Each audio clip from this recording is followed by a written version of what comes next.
প্রিয় দর্শক, নাক কান গলার ক্যান্সার আসলে কি? কী উপসর্গ দেখা দেয়? এটা হলে আসলে কি কোনো ট্রিটমেন্ট আছে? এখনও একটা শ্রেণী বিশ্বাস করে যে ক্যান্সার হলেই মৃত্যু অবধারিত, কিংবা কেউ চলে যায় কবিরাজের কাছে। আবার কেউ রয়েছেন দেশের বাইরে ট্রিটমেন্ট নিতেই হবে, কারণ দেশে কোনো ট্রিটমেন্ট হয় না। এসব ক্ষেত্রে আসলে জনগণের সচেতনতা খুব জরুরি, কারণ বাংলাদেশেই হচ্ছে লেটেস্ট ট্রিটমেন্ট। আমি ডক্টর শ্রাবণী তৌহিদা আপনাদের সবাইকে ওয়েলকাম করছি বিজয় টেলিভিশনের সাপ্তাহিক এই বিশেষ আয়োজন স্বাস্থ্য পরামর্শ নিয়ে। আজকে আমরা কথা বলবো নাক কান গলার ক্যান্সার নিয়ে। আর এই বিষয়টি নিয়ে কথা বলতে এই মুহূর্তে আমার সাথে স্টুডিওতে রয়েছেন ডাক্তার জাহিন তারেক ভূঁইয়া, রেজিস্ট্রার, নাক কান গলা বিভাগ ও neck surgery department, Dhaka medical college hospital. আসসালামু আলাইকুম। কেমন আছেন? আচ্ছা, আলহামদুলিল্লাহ। আপনাকে অনেক ধন্যবাদ আমাকে ইন্ট্রোডিউস করে দেওয়ার জন্য। ঢাকা মেডিকেল কলেজ হসপিটালে আছি, রেজিস্ট্রার হিসেবে কর্মরত আছি বর্তমানে। নাক কান গলা হেড নেক রোগ বিশেষজ্ঞ, থাইরয়েড, ক্যান্সার ও রিকনস্ট্রাকটিভ সার্জারি, অনেক কিছু নিয়ে আপনি ডিল করছেন এবং লেটেস্ট অনেক কিছু নিয়েই এখন বাংলাদেশে অনেক বেশি অ্যাডভান্স টেকনোলজি অ্যান্ড ট্রিটমেন্ট চলে এসেছে। আমরা সবগুলো বিষয় নিয়ে কথা বলবো, কিন্তু শুরুতে জানতে চাই যে নাক কান গলার ক্যান্সারটা আসলে কি? নাক কান গলার ক্যান্সার যদি আমরা বলতে চাই, আমাদের এই অংশটা অনেকগুলো অংশ আছে। যেমন সাইনাস আছে, ওরাল ক্যাভিটি বা মুখগহ্বর আছে, আমাদের গলা আছে, স্বরযন্ত্র আছে এবং থাইরয়েড আছে। তো এই যে নাক কান গলা ও হেড নেকের যে বিভিন্ন অংশ, প্রত্যেকটা পার্টই কিন্তু ক্যান্সার হতে পারে। ক্যান্সার মানে হচ্ছে যে আমাদের যে কোষ বিভাজন, যে নর্মাল যে আমাদের অ্যানাটমিক্যাল স্ট্রাকচার বা যে পার্টগুলো আছে, এই অংশগুলো থেকে যদি অ্যাবনর্মাল বা অস্বাভাবিকভাবে কোনো টিস্যু বা গ্রোথ বা কোষ বৃদ্ধি পায়, তখন সেটাকে আমরা ক্যান্সার বলি। ঠিক এই যে সাইনাস এবং আমাদের যে ওরাল ক্যাভিটি, যেটাকে আমরা মুখগহ্বর বলি, এখানে জিহ্বা আছে, চোয়াল আছে, আমাদের যে ফ্লোর অফ দ্য মাউথ এবং প্যালেট, যেগুলোকে আমরা মেডিকেলের ভাষায় বলে থাকি, এই অংশগুলো থেকে কিন্তু বিভিন্ন রকমের অস্বাভাবিক বৃদ্ধির জন্য ক্যান্সার হতে পারে। আচ্ছা, এটা ছাড়াও আরও কিছু গুরুত্বপূর্ণ অংশ আছে। সেটা কি? সেটা হচ্ছে থাইরয়েড থেকে হতে পারে, যেটাকে আমাদের একটা গুরুত্বপূর্ণ এন্ডোক্রাইন গ্ল্যান্ড আমাদের শরীরের, এবং আমরা যেটার সাহায্যে কথা বলি, মেডিকেলের ভাষায় আমরা ল্যারিংস বলি বা স্বরযন্ত্র, এবং যে নালীর মাধ্যমে আমরা খাই, যেটাকে ইসোফেগাস অথবা খাদ্যনালী আমরা বলে থাকি, এই জায়গাগুলো থেকে যে ক্যান্সারগুলো আসে, সামগ্রিকভাবে আমরা সবগুলো ক্যান্সারকে হেড নেক ক্যান্সার বা নাক কান গলার ক্যান্সার বলে থাকি। কোন ধরনের ক্যান্সারটা সবচেয়ে বেশি কমন? এই যে জায়গাটা আছে, এই পুরো অংশটাতে আমরা মেডিকেলের ভাষায় যেটাকে বলি স্কোয়ামাস সেল ক্যান্সার, এই ধরনের ক্যান্সারগুলো খুব বেশি হয়ে থাকে। যদি আমরা সম্পূর্ণভাবে বিবেচনা করি স্ট্যাটিস্টিক্যালি বা পরিসংখ্যানভাবে, সেটা হচ্ছে প্রায় 90% বেশি। ওকে, স্কোয়ামাস সেল ক্যান্সার অন্যান্য রকমের হতে পারে, বিভিন্ন গ্ল্যান্ড থেকে বা গ্রন্থি থেকে আসতে পারে। এটা বিভিন্ন জায়গা থেকে বিভিন্ন রকমের ক্যান্সার, বাট সামগ্রিকভাবে সবগুলো জায়গা থেকে স্কোয়ামাস সেল ক্যান্সার বেশি হয়ে থাকে। থাইরয়েডের ক্ষেত্রে আবার অন্যরকম। এগুলোকে আমরা বিভিন্নভাবে শ্রেণীবিভাগ করা আছে বা ক্লাসিফিকেশন করা আছে। ওইখানে যেটা হয় প্যাপিলারি থাইরয়েড বা ডিফারেন্সিয়েটেড থাইরয়েড কার্সিনোমা, এগুলো একদমই মেডিকেলের ভাষায়, কিন্তু সহজ ভাষায় আমরা থাইরয়েড ক্যান্সার হিসেবে এগুলোকে বিবেচনা করি। কি সিমটমস আসলে শুরুতে দেখা দেয় বা মানুষের সচেতন থাকা উচিত যে এখন আমার ডক্টরের কাছে যাওয়া উচিত? হ্যাঁ, এটা আসলে প্রাথমিক ধাপে আমাদের যতগুলো ক্যান্সার আছে, আন্তর্জাতিকভাবে প্রত্যেকটা ক্যান্সারে একটা স্টেজিং বা ধাপ আছে। তো প্রথম যে দুটো ধাপ, সেটাকে আমরা শুরুর দিকের ধাপ বলি, এবং শেষের যে ধাপগুলো আছে, এগুলোকে আমরা লেট স্টেজ বা অ্যাডভান্স স্টেজ বা একেবারে শেষের দিকে বা টার্মিনাল স্টেজ বলে থাকি। প্রাথমিক ধাপে যে অংশগুলোতে ক্যান্সারটা আক্রমণ করে, ওই জায়গার কিছু প্রাথমিক লক্ষণ থাকে, যেগুলো সাধারণ রোগ বা ক্যান্সার কিনা কিন্তু বলা মুশকিল। যেমন আমাদের যদি সাইনাসের ক্যান্সার আমরা চিন্তা করি, এখানে মাথা ব্যথা থাকতে পারে, নাক দিয়ে রক্ত পড়তে পারে, নাক বন্ধ থাকতে পারে। যে লক্ষণটা সাধারণত কমন কোল্ড বা সর্দিতেও কিন্তু হতে পারে, কিন্তু আমি বিবেচনা করছি সর্দি হিসেবে, কিন্তু হচ্ছে আমার হয়তো ক্যান্সার হচ্ছে। আমি না জেনে হয়তো সর্দির ট্রিটমেন্ট অনেক দিন ধরে নিচ্ছি বা আমার এটা ভালো হচ্ছে না, মুখের কথা যদি আমরা চিন্তা করি, মুখে অনেক সময় ছোট ছোট আলসার থাকে, ছোট দানার মতো, আমাদের গুটির মতো অনেক সময় যে নোডিউল বলি বা আলসার বলি, এগুলো অনেক দিন ধরে জিভ বা আমাদের ফ্লোর অফ দ্য মাউথ অথবা চোয়ালের মধ্যে থাকতে পারে। তো এগুলো যখন ভালো হয় না বা আস্তে আস্তে বড় হতে থাকে, তখন আমাদের মাথায় চিন্তা আসে যে এটা ক্যান্সার হতে পারে।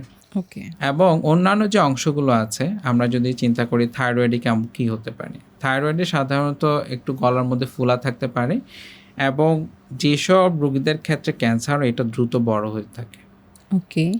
যখন এটা দ্রুত বড় হয়, তখন দেখা যায় যে তার খেতে অসুবিধা হচ্ছে, তার শ্বাস নিতে অসুবিধা হচ্ছে, তার কণ্ঠস্বর বসে যাচ্ছে, অথবা ব্যথা শুরু হয়ে যাচ্ছে। তো বেশিরভাগ সময় যখন কোনো একটা জায়গায় আলসার থাকে বা একটা ফোলা থাকে বা তার খেতে কষ্ট হচ্ছে, সাথে ব্যথা থাকে, তখন কিন্তু আমাদের সন্দেহের তীরটা ক্যান্সারের দিকে চলে যায়। বেশি। এবং এর পাশাপাশি একটা রোগীর খাদ্যাভ্যাস আমরা কিন্তু চিন্তা করি যে উনি কি পান খান কিনা, তামাকের প্রতি তার অভ্যাস ছিল কিনা, ধূমপান করেন কিনা, অ্যালকোহল খায় কিনা, গুল খায় কিনা। কারণ আমাদের দেশে বিশেষ করে গ্রাম অঞ্চলে এটা খুবই খুবই কম। দেখা যাচ্ছে ইএনটি রিজনে যে ক্যান্সারগুলো হয়, সেটা তো আমরা সর্দি কাশিতে সবাই ভুগে থাকি, এই জন্যই হয়তো বা ইগনোরেন্সটা সবচেয়ে বেশি আপনি থাকে। খুবই সঠিকভাবে বলেছেন। কারণ ক্যান্সারের লক্ষণ কখনোই তো বলে না যে এটা ক্যান্সার। রাইট। ক্যান্সারের যে উপসর্গগুলো থাকে সেটা অন্যান্য সাধারণ রোগের মতোই থাকে। যেমন আমাদের গলার যে ক্যান্সার যদি থাকে, তার কাছে মনে হবে যে গলার মধ্যে মনে হয় কিছু বসে আছে, বা একটু কাটা কাটা লাগছে, বা তার একটু খেতে অসুবিধা হচ্ছে, বা একটু তার রুচি কমে যাচ্ছে, অথবা অনেক সময় আমরা যেটা দেখি যে ওজন কমে যাচ্ছে। রাইট। এই জিনিসগুলো যখন থাকে, তখন সাধারণত প্রাথমিকভাবে আমরা এই জিনিসগুলো চিন্তা করতে চাই না। এক্স্যাক্টলি। কিন্তু এই জিনিসগুলো যখন থাকবে যে কোনো পেশেন্টের, এখন যে গবেষণাগুলো আছে যে এগুলোকে আমরা রেড ফ্ল্যাগ সিমটম বলি, যখন তার বয়সের সাথে এবং খাদ্যাভ্যাসের সাথে আমরা দেখি যে তার এই লক্ষণগুলো আছে, বেশি হবে। হ্যাঁ, আমাদের কিন্তু একটু নজর দিতে হবে। রাইট। আমি আসলে জানতে চাচ্ছিলাম মোটা দাগে যে কখন একজন মানুষের ডক্টরের কাছে যাওয়া উচিত, এটা নিয়ে আমি শুনতে চাইবো একটু ডিটেলস একটা ব্রেক থেকে ফিরে এসে। ওকে। প্রিয় দর্শক, আপনারা দেখছিলেন স্বাস্থ্য পরামর্শ। আমরা কথা বলছিলাম নাক কান গলার ক্যান্সার নিয়ে। এই বিষয়ে আরও অনেক আলোচনা হবে, আমাদের সাথেই থাকবেন। নিচ্ছি ছোট্ট একটা বিরতি।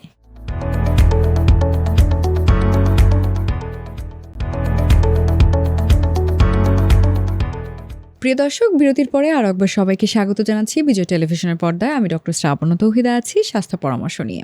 আমরা কথা বলছিলাম নাক কান গলার ক্যান্সার নিয়ে। এই বিষয়টি নিয়ে যিনি কথা বলছিলেন তিনি আমার সাথে আছেন। তিনি হচ্ছেন ডক্টর জাহিন তারেক ভূঁইয়া, রেজিস্ট্রার, নাক কান গলা ও হেড নেক সার্জারি বিভাগ, ঢাকা মেডিকেল কলেজ হসপিটাল। আরও একবার স্বাগত আপনাকে। ধন্যবাদ। আমরা কথা বলছিলাম যে আসলে সিমটমস তো অনেকগুলো হয়, কিন্তু আমরা ইগনোর করি। রেড ফ্ল্যাগ সাইন আমরা বুঝি, কিন্তু দর্শক বা জনগণের কখন ডক্টরের কাছে যাওয়া উচিত? এটা খুবই গুরুত্বপূর্ণ, কারণ সাধারণত আমরা শুরুতেই আপনি এটা বলেছিলেন যে যখনই আমাদের কোনো লক্ষণ প্রকাশ পায়, তখন কিন্তু আমরা অনেক সময় আমাদের বাড়ির পাশে যে চিকিৎসক বা কবিরাজ বা হোমিও চিকিৎসা, ফার্মেসি, এই জায়গাগুলো থেকে চিকিৎসা নিয়ে থাকি। আদৌ আমার এটা কী রোগ, এটা কেন এরকম লক্ষণ দেখা দিচ্ছে, আমরা কিন্তু বিবেচনায় আনি না। আমরা হয়তো অ্যান্টিবায়োটিক খাচ্ছি, একটু ব্যথার ওষুধ খাচ্ছি, মুখে গড়গড়া করছি, অথবা হাতে দুইটা তাবিজ বেঁধে ঘুরছি। কিন্তু কখন আমাকে আসলে একজন চিকিৎসকের শরণাপন্ন হওয়া উচিত? যখন আমরা মুখের ক্যান্সারের ক্ষেত্রে যদি চিন্তা করি যে ক্যান্সারটা 3 সপ্তাহের বেশি দিন ধরে আছে, ক্যান্সার আলসারটা বড় হয়ে যাচ্ছে বা মুখের যে ক্ষতটা এবং ব্যথা বেড়ে যাচ্ছে, তখন কিন্তু এটা অবশ্যই একজন চিকিৎসকের পরামর্শ নেওয়া উচিত। ওকে। সাইনাস এবং নাকের ক্যান্সারের ক্ষেত্রে যদি আমরা চিন্তা করি, নাক দিয়ে যদি প্রায় রক্ত যায়, আমার চোখের মধ্যে যদি ক্যান্সার বা যে অংশটা আছে এটা যদি ছড়িয়ে যায় বা চোখ ফুলে যায়, নাকটা যদি বন্ধ থাকে এবং খুব বেশি পরিমাণে যদি মাথা ব্যথা করে, তাহলে কিন্তু অবশ্যই একজন চিকিৎসকের শরণাপন্ন হওয়া উচিত। এবং আমাদের যেটা আমাদের দেশে অনেক বেশি হয় সেটা হচ্ছে থাইরয়েড। থাইরয়েড ক্যান্সারের ক্ষেত্রে মহিলারা বেশি পরিমাণে আক্রান্ত হন, পুরুষদেরও কিন্তু হতে পারে, তবে সেটা সংখ্যায় কম। যেটা গবেষণায় দেখা গেছে যে যদি 4 জন মহিলার হয় সেক্ষেত্রে পুরুষের 1 জনের হবে। আচ্ছা, ক্যান্সার হলে আসলে একটা মানুষের ধারণা রয়েছে যে ক্যান্সার হলে আমার মৃত্যু অবধারিত। এটা বর্তমান পার্সপেক্টিভে আমাদের অ্যাডভান্স টেকনোলজি এবং ট্রিটমেন্ট যুক্ত হওয়ার পাশাপাশি সেই প্রেক্ষাপট থেকে আমি একটু জানতে চাই কতটুকু সত্য। ক্যান্সার হলেই মৃত্যু বা ক্যান্সার মানেই কোনো অ্যান্সার নেই, এই জিনিসটা সঠিক না। ক্যান্সার নাই কোনো নিস্তার, এরকম এখন যেটা আমরা দেখতে পাচ্ছি যে আমরা যদি শুরুতে এরকম একটা রোগীকে পেয়ে থাকি, আমরা বেশ কিছু বিভিন্নভাবে পরীক্ষা নিরীক্ষা করে থাকি। আমাদের যে অত্যাধুনিক অ্যান্ডোস্কোপিক সিস্টেম বা কম্পিউটার বেসড যে ক্লিনিক্যাল মেথডস, যেটা আমরা মেডিকেলের ভাষায় বলি, আমরা সূক্ষ্মভাবে নাক, মুখ এবং গলার ক্যান্সারগুলো কিন্তু আমরা অনেক সময় সাথে সাথে দেখার চেষ্টা করি এবং আমরা ওইখানে দেখতে পাই। এবং যদি দেখা যায় যে এরকম কোনো কিছু আছে, তখন কিন্তু আমরা ওইখান থেকে একটু মাংস পরীক্ষা নেই, অথবা থাইরয়েডে যদি হয় সুই নিয়ে আমরা রস পরীক্ষা নেই। এই পরীক্ষাগুলো সম্পন্ন হওয়ার পরে কিন্তু আমরা মোটামুটি নিশ্চিত হয়ে যাই যে রোগীর ক্যান্সার বা অন্য কোনো রোগ কিনা। যখনই ক্যান্সার থাকে তাকে আমরা ক্যান্সারের যে তার ক্যান্সারকে সঠিকভাবে এবং কোন স্টেজে আছে সেটা পরিপূর্ণভাবে নিরূপণ করার জন্য অন্যান্য পরীক্ষা নিরীক্ষাগুলো অনেক সময় করে থাকি, যেমন সিটি স্ক্যান করতে পারি, এমআরআই করতে পারি।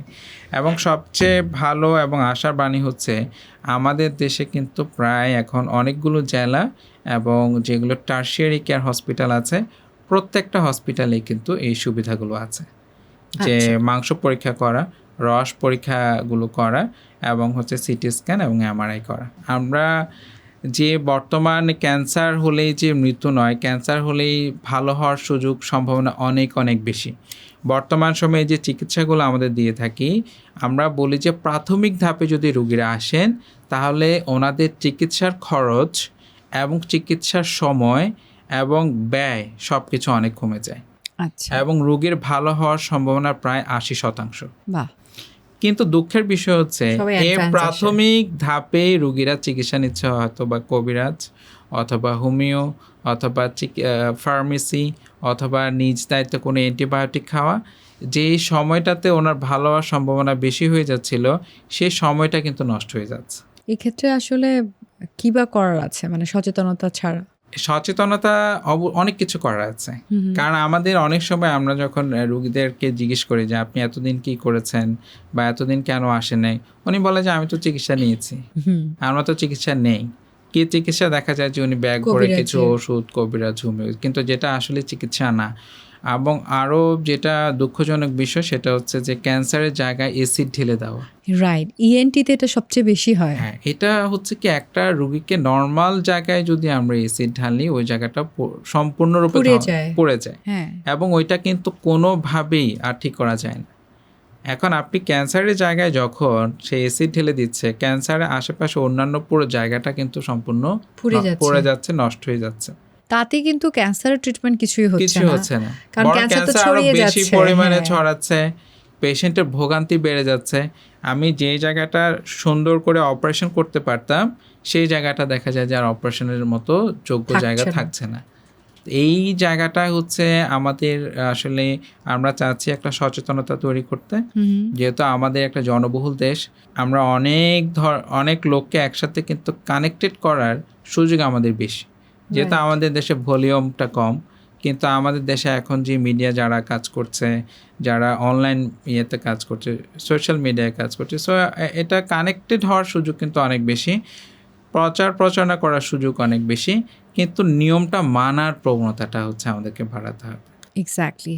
আসলে আমরা তো কথা বলছিলাম ইএনটির যে ক্যান্সার সেটার ম্যানেজমেন্ট নিয়ে, সেখানে যত ধরনের মিথ এখনও সুপারস্টিশন চলছে বাংলাদেশে, যদিও যুগ অনেক দূর এগিয়ে গিয়েছে, অ্যাডভান্স সব কিছু যুক্ত হয়েছে, কিন্তু বাংলাদেশে আমরা একটা টেন্ডেন্সি খুব বেশি দেখি। এবং যেমনটি আপনি বললেন অ্যাসিডের কথা, এটা কিন্তু জানি বা দেখেছি ঢাকা মেডিকেল কলেজে অসংখ্য রোগীকে ইএনটির ক্ষেত্রে এই যে অ্যাসিড ঢেলে পোড়া নিয়ে আসা, এটা কতটুকু ভয়ঙ্কর। আসলে ম্যানেজমেন্টের আগে এই বিষয়গুলো নিয়ে আরও কথা বলা দরকার। আমি সেই বিষয়টিতে আবারও ফিরবো আরেকটা ব্রেকের পরে। প্রিয় দর্শক, আপনারা বুঝতেই পারছেন যে আমাদের সচেতনতা কতটুকু জরুরি, স্পেশালি ইএনটি ক্যান্সারের ক্ষেত্রে। এই বিষয়টি নিয়ে আরও কথা হবে। নিচ্ছে আবারও ছোট্ট একটা বিরতি, কোথাও যাবে না, আমাদের সাথে থাকবেন।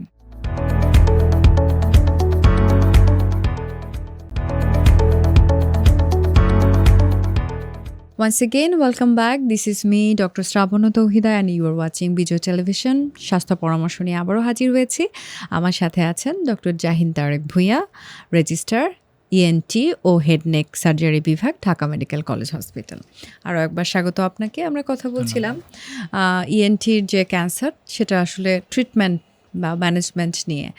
আমরা প্রাথমিক ধাপের যে চিকিৎসাগুলো সাধারণত চিন্তা করে থাকি, যেটা একটু আগে আমি শুরু করেছিলাম, সেটা হচ্ছে যে প্রাথমিক ধাপের চিকিৎসাটা খুবই সহজ। এটা আমাদের যদি দুই রকমের আমাদের ট্রিটমেন্ট মডালিটি বলে থাকি, সেটা হচ্ছে সার্জারি হতে পারে অথবা রেডিওথেরাপি হতে পারে। আর থাইরয়েড বা অন্যান্য যে জায়গাগুলোর ক্যান্সার আছে, সেটার ক্ষেত্রে দেখা যায় যে আমাদের সার্জারি আমরা শুরুতে করে থাকি। কিন্তু অন্যান্য জায়গায় যেমন আমাদের মুখগহ্বর, জিহ্বার ক্যান্সার, ঠোঁটের ক্যান্সার, এইসব ক্ষেত্রে কিন্তু আমরা প্রাথমিক ধাপে সার্জারি করতে পারি। কিছু কিছু ক্ষেত্রে আমরা রেডিওথেরাপিও দিতে পারি। ওকে। কিন্তু যখন ক্যান্সারটা ছড়িয়ে যায় বা বেশি বড় হয়ে যায় বা এটা অন্যান্য অংশগুলো ধরে ফেলে, যেমন হচ্ছে আমাদের যে বাক্কাল কার্সিনোমা, সেটা হচ্ছে গাল থেকে বাইরে চলে আসতে পারে, মাথার নিচে যেটা স্কাল বেজ আমরা বলে থাকি সেখানে চলে যেতে পারে, তখন এটাকে আমরা অ্যাডভান্স স্টেজ ক্যান্সার বলি। আচ্ছা। বা শেষ পর্যায়ের। এই অ্যাডভান্স স্টেজ ক্যান্সারের ক্ষেত্রে কিন্তু আমাদের অনেক রকমের ট্রিটমেন্ট নিতে হয় বা দিতে হয়। প্রথম ধাপের যে চিকিৎসা, সেটা হচ্ছে সার্জারি। প্রত্যেক পেশেন্টের ক্ষেত্রে কিন্তু অ্যাডভান্স স্টেজে আমরা, এটা শুধু আমাদের না, এটা আমাদের দেশ এবং আমাদের আশেপাশে যে দেশগুলো আছে এবং বিশ্বের অন্যান্য দেশে, সেটা ইউরোপ এবং আমেরিকা, প্রত্যেকটা দেশের গাইডলাইনে একই রকমের ট্রিটমেন্টের কথা বলা আছে। সার্জারির পাশাপাশি আমরা যে চিকিৎসাগুলো দিয়ে থাকি, সেটা হচ্ছে রেডিওথেরাপি দেওয়া লাগতে পারে, কেমোথেরাপি দেওয়া লাগতে পারে, যেটা অনেকে শেক নামে পরিচিত।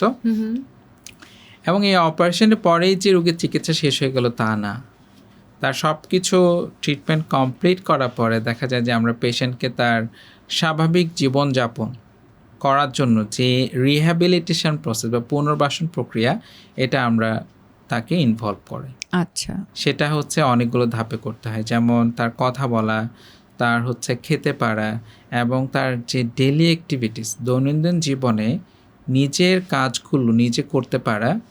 এবং এই তো লম্বা সময়ে যখন একটা পেশেন্ট ক্যান্সারে অ্যাফেক্টেড হন, তখন কিন্তু উনি মানসিকভাবেও বিপর্যস্ত থাকেন। তার এই মানসিক যে বিপর্যস্ত বা যে সাইকোলজিক্যাল ব্রেকডাউন আমরা বলি, সেটার জন্য কিন্তু আমরা সাইকিয়াট্রিস্ট বা মানসিক চিকিৎসা যেটা, সেটাও কিন্তু আমরা সাপোর্ট দিয়ে থাকি। এখন অনেক রোগী কোশ্চেন করে থাকেন আমাদেরকে বেশিরভাগ সময় যে আমার তো ক্যান্সার এরকম, আমাদের দেশে কি উন্নত চিকিৎসা আছে কিনা। হ্যাঁ। তা আমি আমাদের যে 18 কোটি মানুষ যারা আছেন, সবার উদ্দেশ্যে বলতে চাই, বর্তমানে বাংলাদেশে আমাদের যে সাইনাস, মুখগহ্বর বা গলার যে বিভিন্ন ক্যান্সার আছে, উন্নত বিশ্বের মতোই আমাদের দেশে চিকিৎসা বিদ্যমান। বাহ। এবং হচ্ছে সার্জারি, সব রকমের যে অ্যাডভান্স সার্জারিগুলো আছে, আমাদের অ্যাডভান্স সার্জারিগুলো কিন্তু বাংলাদেশে হচ্ছে, প্রতিনিয়ত হচ্ছে, এবং এটা সংখ্যা অনেক। যেহেতু আমি আগেই বলেছি, বাংলাদেশে কিন্তু ক্যান্সার এখন একটা এপিডেমিকের মতো। তার মানে কি আমাদের রোগীদের সংখ্যা অনেক বেশি, কিন্তু তারপরে দেখা যায় যে এত বেশি বাড়েন এবং এই চিকিৎসাগুলো এত সময় সাপেক্ষ। একটা সার্জারি করতে আমরা যদি মুখগহ্বরে, জিহ্বার বা ঠোঁটের বা আমাদের যে চিক বা গালের যে ক্যান্সারগুলো, আমরা যদি এগুলোকে অপসারণ করে পুনরায় ঠিক করতে চাই, যেটাকে আমরা রিকনস্ট্রাকটিভ সার্জারি বলি, এই সার্জারিগুলো খুবই ব্যয়বহুল এবং সময় সাপেক্ষ। আচ্ছা। আমাদের প্রত্যেকটা সরকারি হাসপাতাল, যেগুলো বাংলাদেশে ঢাকা মেডিকেল কলেজ হাসপাতাল, আমি যেখানে কর্মরত আছি, আমাদের নাক কান গলা ইনস্টিটিউট, আমাদের বঙ্গবন্ধু শেখ মুজিব মেডিকেল ইউনিভার্সিটি সহ অন্যান্য যে ইনস্টিটিউটগুলো আছে, সবগুলো ইনস্টিটিউটে কিন্তু কম বেশি এই সার্জারি হয়ে থাকে। প্রিভেনশন ইজ বেটার দেন কিউর, আমরা সবসময়ই জানি, এক্ষেত্রেও সেটা প্রযোজ্য। আমি ছোট্ট করে একটু শুনতে চাই প্রিভেনশন। ক্যান্সার হচ্ছে, এটা অন্যান্য রোগের ক্ষেত্রে যেমন আমরা অনেক কিছু ভবিষ্যৎবাণী করতে পারি, বর্তমান বিশ্বে বিভিন্ন রকমের গবেষণা চলছে ক্যান্সার কাদের হবে সেটা ভবিষ্যৎবাণী করা। এক্ষেত্রে বিভিন্ন পরীক্ষা নিরীক্ষা ইতিমধ্যে আবিষ্কৃত হয়েছে, বিভিন্ন স্ক্রিনিং পদ্ধতি, মুখের ক্যান্সারের ক্ষেত্রে স্ক্রিনিং করা, বিভিন্ন দেশেই কিন্তু এই পদ্ধতিগুলো চালু আছে। তা আমাদের দেশেও কিন্তু সীমিত আকারে হলো বিভিন্ন ইনস্টিটিউটে আমরা এই জিনিসগুলো করার চেষ্টা করছি, এবং আমাদের যারা রুগী আছেন তাদেরকে স্ক্রিনিংয়ের আওতায় আনার চেষ্টা করছি আমরা।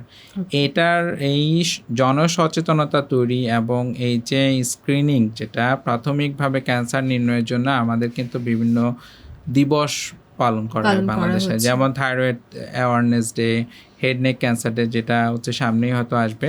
প্রতি বছর কিন্তু আমরা এই দিবসগুলো পালন করে থাকি এবং অনেক মানুষকে আমরা এই তথ্যগুলো দিয়ে থাকি। আচ্ছা, এই তথ্যগুলো দেওয়ার ফলে তাহলে কি এটা কি প্রতিকার বা প্রতিরোধ হলো? না, এই যে স্ক্রিনিং করা, সচেতনতা তৈরি হলো, দেখা যাচ্ছে যে যে পেশেন্টটা ক্যান্সার এফেক্টেড তার পরিচিত আরেকজনেরও তো এরকম লক্ষণ থাকতে পারে, সে কিন্তু ওই রুগীটাকে বলে দিচ্ছে আমারও এমন হয়েছে, তুমি তাহলে এইভাবে ওই সেন্টারটাতে চিকিৎসা নিতে পারো।